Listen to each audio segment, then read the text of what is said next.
নমস্কার বন্ধুরা, আজ আমরা চলে এসেছি ডিবাপি বিরিয়ানি সোদপুর আউটলেটে। তো দেখতেই পাচ্ছেন কি মারাত্মক ভিড়। আমরা যখন যাই তখন আরও ভিড় ছিল, মানে আমরা বসার জায়গা শুদ্ধ পাইনি এবং নাম লিখিয়ে দাঁড়িয়ে থাকতে হচ্ছিল। তো অনেকক্ষণ বসার পর, প্রায় 1 ঘন্টা মতো বসার পর আমাদের নাম্বার আসে। আমাদের নাম্বার ছিল 23 নাম্বারে।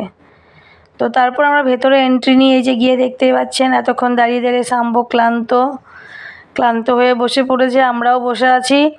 হঠাৎ বিরিয়ানি অর্ডার করার পর জানতে পারি যে ওদের নাকি বিরিয়ানি শেষ হয়ে গেছে। তখন অলরেডি রাত্রি 10টা, যার জন্য আমাদেরকে নাকি আরও আধা ঘন্টা মতো বসে থাকতে হবে। তো 9টার সময় গিয়ে অলরেডি 10টা পর্যন্ত লাইন দিয়ে আমরা বিরিয়ানির দোকানে এন্ট্রি নিই এবং তারপরে যখন জানতে পারি যে বিরিয়ানি শেষ, তখন কী অবস্থাটা হয় একবার ভাবুন। তো যাই হোক, লাস্টে বোধহয় জানি না কী কারণে আমাদেরকে যাই হোক 10টা 15 নাগাদ ওরা বিরিয়ানি দিয়ে যায়। তো মানে 9টা থেকে গিয়ে 10টা 15 অবধি ওয়েট করা সত্যিই একটা ধৈর্যের পরীক্ষা। এখন ডিবাপির বিরিয়ানি খেতে যাওয়া মানে যে ধৈর্য নিয়ে হাতে সময় নিয়ে যাওয়া, সেটা কিচ্ছু বলার নেই।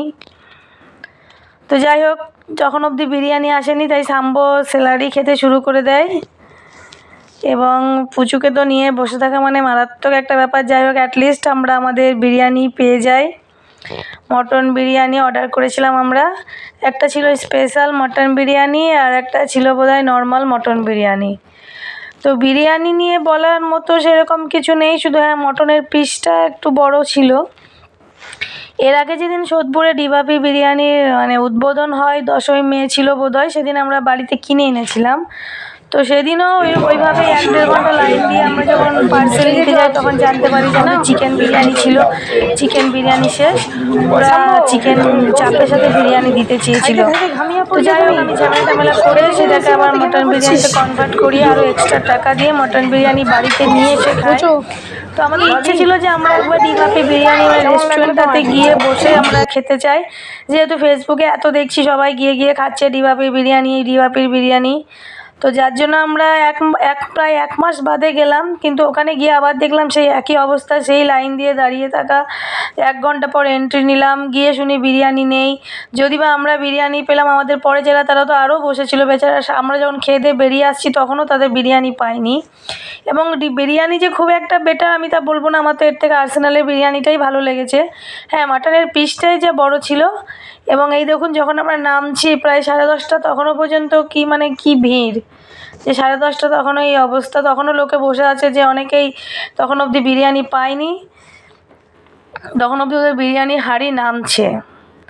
তো এইগুলো যদি একটু দেখে, মানে ডিবাপির এত যখন মানে এটা এক্সপেক্টেড নয় যে গিয়ে বসে থাকলাম বিরিয়ানি নেই, 1-1.5 ঘন্টা পর বিরিয়ানি পাচ্ছি। হ্যাঁ, ওপেনিংয়ের দিনে মানলাম যে হয়তো ওরা অতটা প্রিপেয়ার ছিল না, কিন্তু 1 মাস বাদেও বিরিয়ানি খেতে গিয়ে যদি একই অভিজ্ঞতা হয় যে বিরিয়ানি শেষ, তাহলে কীরকম অবস্থাটা হয় ভাবুন। এবং বিরিয়ানির টেস্টের দিক থেকে আমার এর থেকে আর্সেনালের বিরিয়ানিই মনে হয়েছে ভালো। তো যাই হোক, আপনারা যারা সোদপুর বা আশেপাশে থাকেন তারাও আসতে পারেন। আমাদেরও মানে যেহেতু শাম্বর ইচ্ছা ছিল যে বিরিয়ানিটা বসে খাবো ডিবাপিতে, তাই আমাদের যাওয়া। তো এই আর কি, এই সোদপুর আমাদের বিরিয়ানির দোকান। টাটা, ভালো থাকবেন প্রত্যেকে।